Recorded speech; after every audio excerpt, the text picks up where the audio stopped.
Today on Coins and Tyrants, we are talking about the CIA involvement in the Philippines after World War II. In the shadowy war against communism led by the United States, the Philippines was subjected to a disturbing branch of psychological warfare by the CIA. Lieutenant Colonel Edward Lansdale was sent to end the guerrilla Huk insurgency against the government. This group remained from World War II in hopes of social and agricultural reform in the Philippines. During his time there, he used local mythology and folklore to strike fear and coercion into the Huk rebels and the surrounding population to pioneer the field of psychological warfare. After the conclusion of his psychological warfare campaign, Lansdale shifted to a political advisory role and implemented the process for the CIA to control the political landscape of the nation.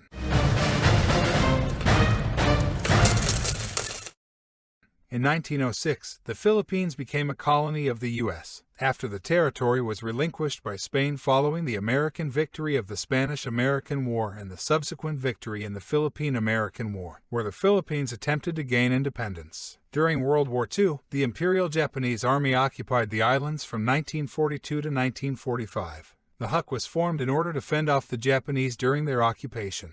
The Huk resistance created strongholds throughout Philippine villages using guerrilla warfare tactics. During this time, the movement was widespread and largely successful. Landing operations in the Philippines, striking first at Leyte Island, have now been undertaken by the largest ocean-going amphibious force in history, led by Admiral Halsey. After the Philippines were liberated by the Americans and Filipino troops, the United States of America began to influence and control the Philippine government once again, this time treating the Philippines as a client state rather than a colony, which would serve as a southeastern staging ground in their fight against communism.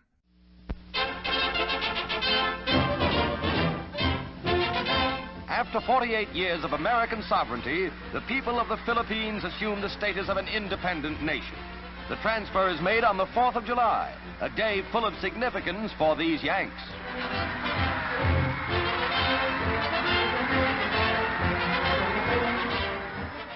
The U.S. ordered the Philippine government to disarm and arrest the Huks, as they were presumed a threat due to their advocacy of communist ideology as the Cold War became fully entrenched. These activities were overseen by the Counterintelligence Corps, a predecessor to the CIA. With aid from the U.S., the Philippine military began to hunt down the Huks. The guerrillas took refuge in the mountains and soon began to counterattack the Philippine government. The shift from conventional operations to psychological and clandestine began mainly once Lansdale arrived in 1950. Lansdale worked in the advertising field, then was an officer in the U.S. Air Force prior to joining Central Intelligence Agency's covert operations in the Philippines. Through a mix of boots-on-the-ground operations, propaganda, and political measures, Lansdale solidified the field we know as psychological warfare today as a standard tactic used by military forces. Lansdale arrived in the middle of a civil war against the Huk rebellion in the countryside of the Philippines. He organized a group called the Civil Affairs Office with his team from the CIA.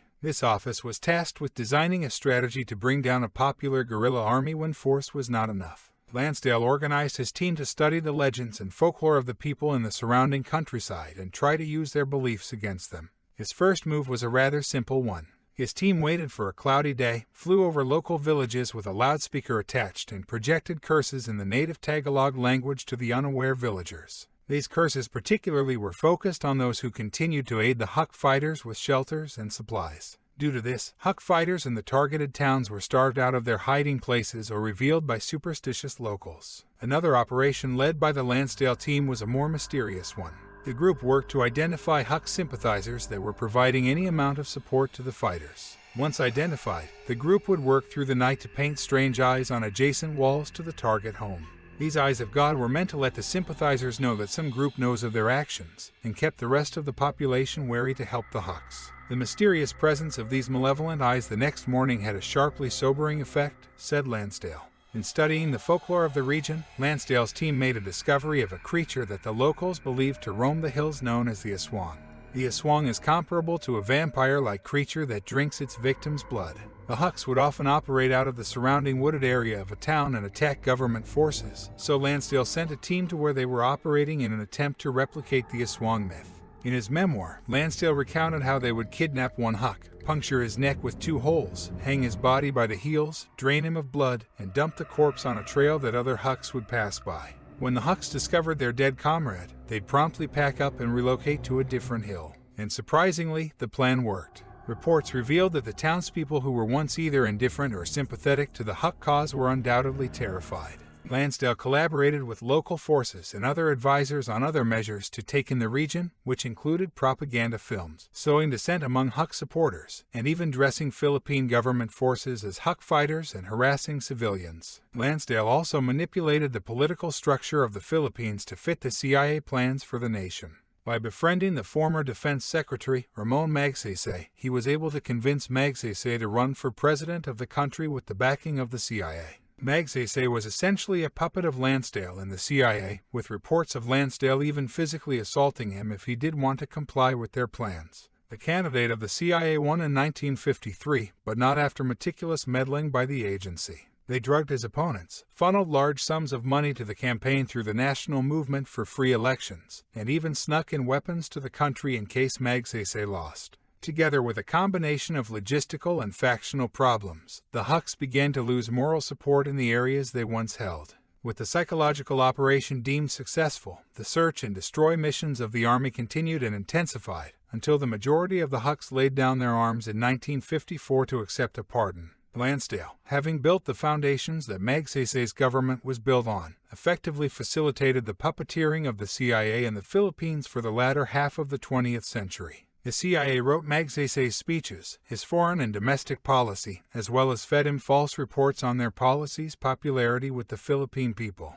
The CIA even went as far as launching a smear campaign against a political rival of Magsaysay. First, they planted rumors that the individual was a Chinese spy, but also disseminated condoms with holes in them that were advertised as supplied by the opponent as well. The Philippines would prove to be a vital interest in the war against communism for the United States, and the CIA was able to turn it into a U.S.-sponsored client state. The Philippines would provide troops in the conflict in Korea, as well provide a launching pad for any military operations in Southeast Asia. Lansdale's innovation in psychological warfare, particularly deep analysis of culture and mythos, sowing dissent in enemy territory, and political influence tactics would go on to influence future U.S. operations, as well as allies that these tactics were disseminated to. Lansdale would go on in history to be the progenitor of U.S. psychological warfare doctrine. Thank you for watching. If you enjoyed it, feel free to like and subscribe. And remember to post any historical topics you would like to see in any future videos in the comments.